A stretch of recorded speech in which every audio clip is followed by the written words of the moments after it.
Hey guys, welcome to my channel. And yes, today I look like a hot mess, and that's because we are going to be doing a cut crease 101 tutorial. And so what I went ahead and did is I did one eye for the sake of time, so this is what it's actually going to look like when it's done. And then I did all of my face makeup, and this eye has been primed. And I did actually get started on this because this is my like 5th attempt at doing this. So I'll go back and I'll show you how I did this, but whatever. I have bake on underneath this eye because normally I would not have my eye makeup on right now. I would actually, I do that first. So I put some bake on so that I can brush away any fallout if there is any. And I'm just real quick going to angle you forward just a teeny bit more. There, that's better. So anyway, like I said, we're doing a cut crease 101. And basically, if you do not know what a cut crease is, as it is essentially the opposite of a smoky eye. So a smoky eye is going to have dark color on the lid, and then there will be light color in the crease, and it will just be buffed out. A cut crease is it brings a lot of definition to the crease. So there are dark colors placed in the crease and then a light color on the lid. And what makes it a cut crease is actually carving out the lid area with some concealer. It sounds a little, a little complicated, but once you really understand the process, it's not. And so that's what we're going to be doing today. So I'm going to go ahead and pull my bangs back. It has actually come to my attention recently, I mean like 3 days ago, that most people, or there are a group of people, I guess, I blame Instagram, that don't consider it a cut crease unless it is done with like one swipe of black shadow, carved out with concealer, and then a very light color placed on the lid. And that to me is just not wearable, and anything constitutes a cut crease as long as there's a dark crease color applied and then the lid is carved out to make the lines sharp. This is it's got a lot going on here, so if it's too much for you, you can definitely soften it, but I wanted to show you kind of like the most extreme wearable extreme wise, so that then you could tone it down, because if you can master this, you can do anything cut crease wise. So today I'm going to be using my Sweet Peach palette by Too Faced, and I'm going to be using quite a few of non-drugstore products. You do not have to use what I'm using. I am using the more generic, if you will, colors from the palette. Like these colors here, these are quite distinct to this palette, but then these colors down here are going to be the colors that we're working with. Not all of these, of course. So you can definitely find dupes for these, so don't worry about that. I'm just using this because I like these colors, and it's warm toned. It's a warm toned palette, and I wanted warm tones because I knew that those would work better. Same thing for brushes, just pick similar shaped brushes. So we're going to go in with our first color, and that is our transition color, and I have actually already done this. You can see here. And this is, I used the color Georgia, which is right here. It is a matte mauve toned pink. And I used a Crown C412 Deluxe Pointed Crease brush with, these bristles are not very densely packed. So when you apply this, it does, see how much it kind of blows, or not really blows out, but well, yeah, I guess. And so this is what you're going to use, and you just apply this in a windshield wiper motion. And you want to hold your brush further on the end here. This is going to keep you from applying a lot of pressure so that it spreads out, because this is our transition shade. And a transition shade is basically the color that is in between the brow color and the crease color. So this is kind of what melds them all together and gives you that beautiful kind of gradient blend, okay? So like I said, I have little people here. You're fine. So like I said, I did Georgia. Now I'm going to go in with the next color, and for that I'm going to be using this Luxe C205 tapered blending brush, and I'm going to be using the color Puree, which is right here. It is just a very warm brown, and you're going to apply it to one side of your brush. Once you've applied it to one side of your brush, you're then going to flip it, place it right on the eye socket where it starts. Kind of pack the color in this area So see, you have a more concentrated color here. And then you're just going to pull it in a couple times and then use the windshield wiper motions just to blend it. And I'm actually going to deepen this a little bit more and add another layer. Now, some people try to apply this or start by applying it on the inner corner first. And actually what that does is kind of pulls the eye down and closes it off some, and that is definitely not what you want. Part of the reason why we do cut creases is to help give a lot of definition to the eye. So if you have hooded lids, this is great for you. But also because it makes the eye appear rounder, and that's really what kind of like an ideal wide opened eye kind of look. Okay, now we're going to be taking a smaller brush. The idea is to go from larger to smaller when you're doing a cut crease. And for this is another Luxie brush. This is the 231 small tapered blending. This is the exact same brush, it's just a little bit smaller.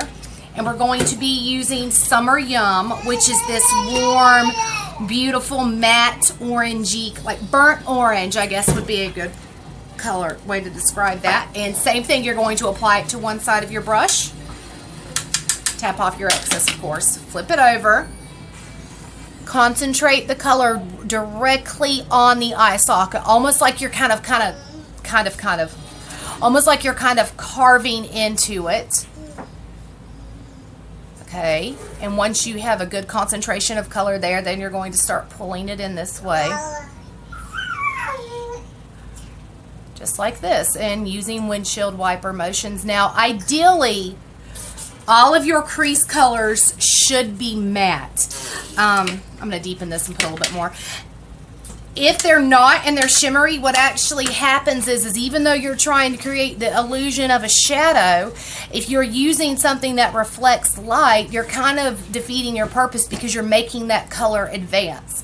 So if you would like to use a shimmery color on your crease, make sure it's with a smaller brush like this one, and make sure that you have grounded it with other matte shades on there. So make sure that the other shades that we just used, those are matte. Now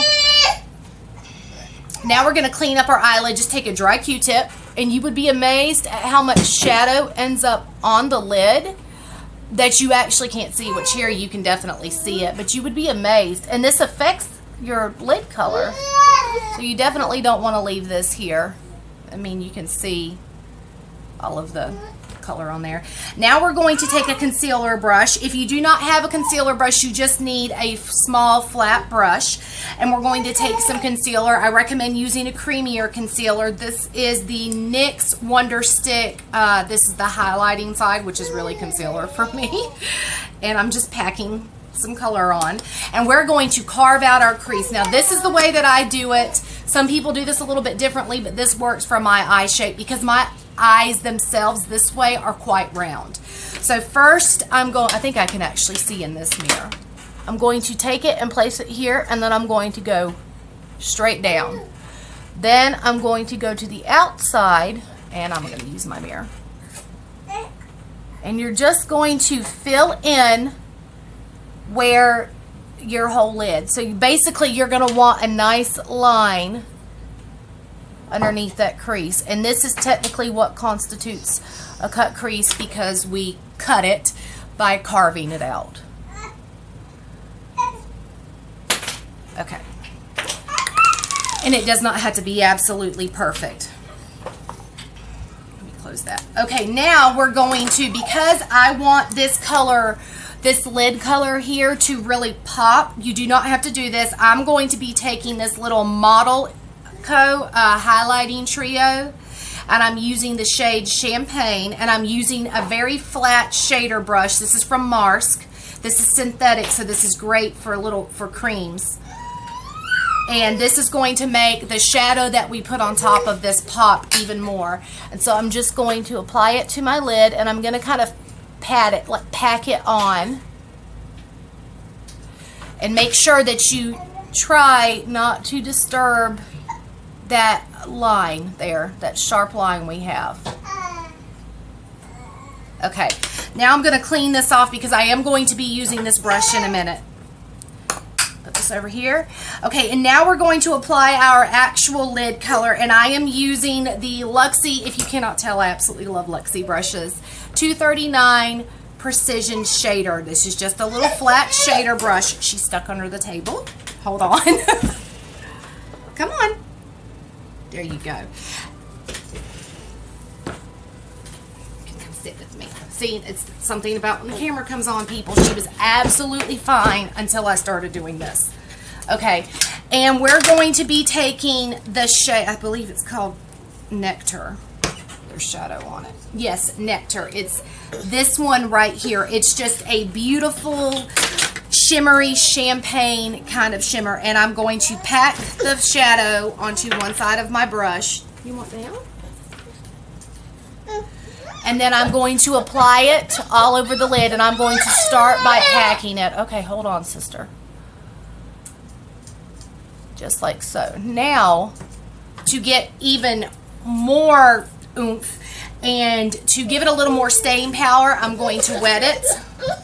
Anytime that you are wetting your shadows, you want to apply a dry layer first. Unless you were lining your eye, like using it to line your under eye like eyeshadow, then you would want it really, really wet and use it kind of like paint. And so we're just going to pop this on here. Oh yeah. Look at that. Am I the only person that puts makeup on and like as they're applying products in different colors gets excited? Because I do. Don't pull on that. Yeah.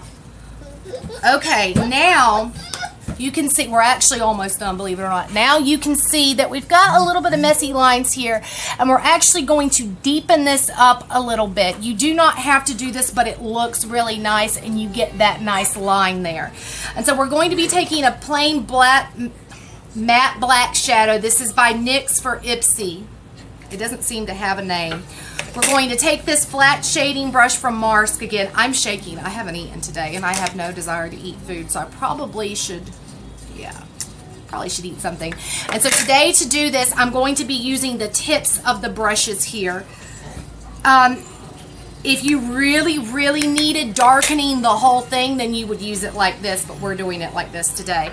And now we are going to just follow this line and just press the color into the eye. That's not going well. Or, well, I can't see good enough. There we go. Okay. And I did 2 coats. Yeah, I'm going to do one more coat. I did 2 on the other eye. Okay. And same thing, just going to put this over it. And once you've kind of packed the color on, you can wipe the brush off and then hold it kind of angled like this and flick just a bit. We do not want to lose this pretty line here.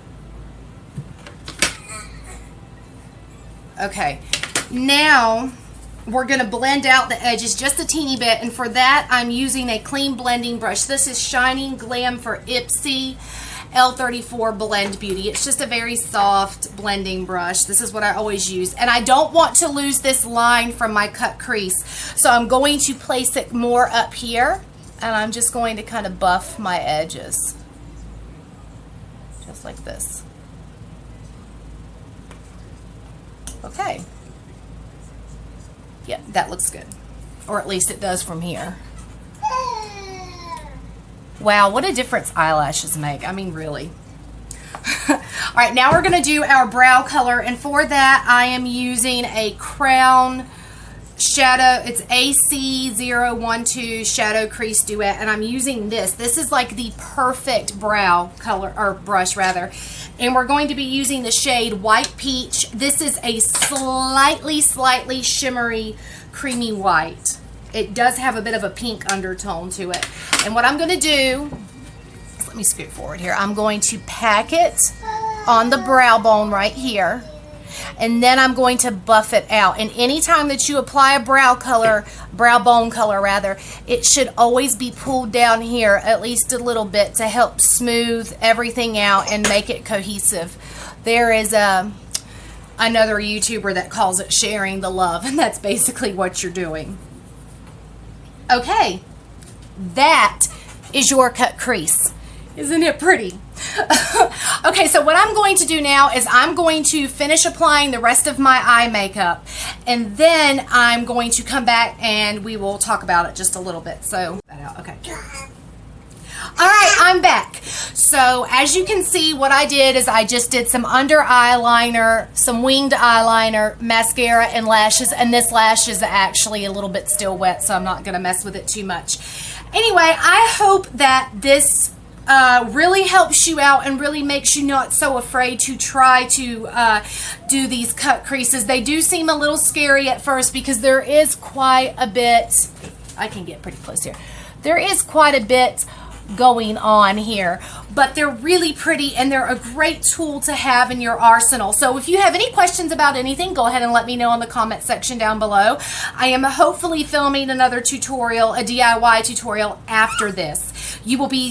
That one will be uploaded first though. So if you happen to see it and you happen to think, oh, I like her eye makeup, it's pretty, here it is.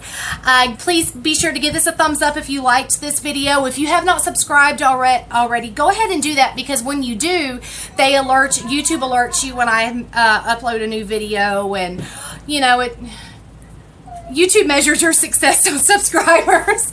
So anyway, thank y'all so much for watching, and I hope that you enjoyed this, and I will see you on the next one. Bye.